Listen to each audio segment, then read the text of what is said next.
Ready. এই যে নাড়ুগুলো বানাচ্ছি। হ্যাঁ, আমি খুব ছোট, বাংলাদেশে আমার জন্ম, আমার মা বানাতো।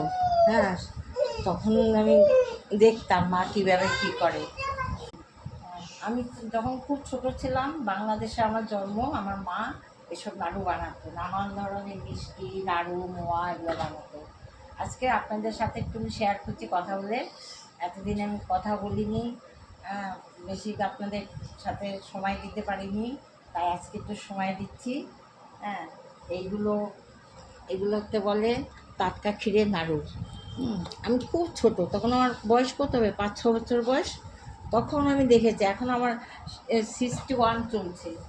আমি একটা বয়স্ক মানুষ, তাও ইচ্ছা হলো আমার নাতিরা আছে, ওদের একটু করে খাওয়াই। এই এটা যদি আপনাদের ভালো লাগে, তাহলে আপনারা আমাকে একটু সাবস্ক্রাইব করুন, লাইক করুন, শেয়ার করুন। হ্যাঁ, সঙ্গে থাকবেন। আমার আমি না পয়সা চাই না, আমি একটু নাম চাই, আপনাদের আশীর্বাদ চাই। আপনারা যাতে আমাকে একটু উৎসাহ দিতে পারেন। হ্যাঁ, সেই উৎসাহ আমি আরও নতুন নতুন জিনিস বানাতে পারি। হ্যাঁ, এই কারণেই আপনাদের সাথে আরও করছি, কথা বলছি। আমাকে একটু উৎসাহ দিন, আমি যাতে আরও আরও অনেক কিছু বানিয়ে আপনাদের দেখাতে পারি।